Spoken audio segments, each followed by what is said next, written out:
আচ্ছা, নমস্কার। দীর্ঘদিন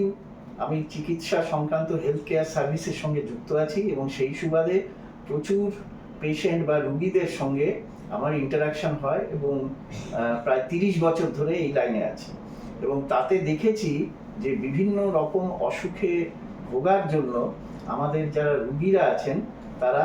শারীরিক এবং মানসিক দুদিকেই তারা সাফার করেন। শারীরিক অর্থাৎ কিনা শারীরিক যে অসুস্থতার জন্য তারা ভীষণভাবে কনফিউজ থাকেন যে কোথায় যাব, কাকে দেখাবো, কিভাবে চিকিৎসা হবে এবং আমার কি রোগ হয়েছে, এবং এই সমস্ত ব্যাপারে তারা এতটাই কনফিউজ থাকেন যে secondarily they suffer from some psychological problem, অর্থাৎ কিনা মানসিকভাবেও তারা বিপর্যস্ত হন এবং তারা ডিপ্রেশনে ভোগেন।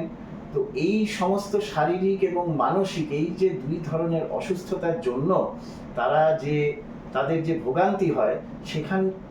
থেকে বেরিয়ে আসার জন্য they need some solution. Sunny wellbeing centre এই স্থানে, এজেসি বোস রোডে, এই স্থানে দুজন আমাদেরই গণ্যমান্য ব্যক্তি তারা একটি সেন্টার খুলেছেন। মিস্টার পূজন দত্ত, উনি একজন বিখ্যাত সমাজকর্মী এবং সমাজসেবক, এবং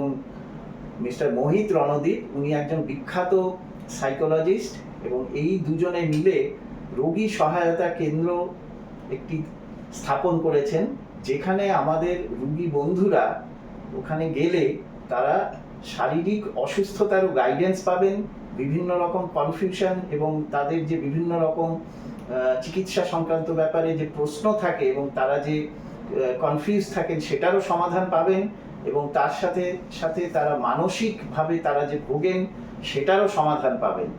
এবং এই ধরনের সেন্টার অর্থাৎ কিনা পেশেন্ট গাইডেন্স সেন্টার এরকম কিন্তু কলকাতাতে আর দ্বিতীয়টি নেই। আশা করছি সকলেই এতে উপকৃত হবেন এবং আমাদের জন্য এটি অত্যন্ত প্রয়োজনীয় একটি প্রতিষ্ঠান। এর সাফল্য কামনা করি এবং সকলকে বলি যে তারা একবার এখানে গিয়ে একবার দেখতে পারেন, মানে হয়েছে কিনা একবার দেখে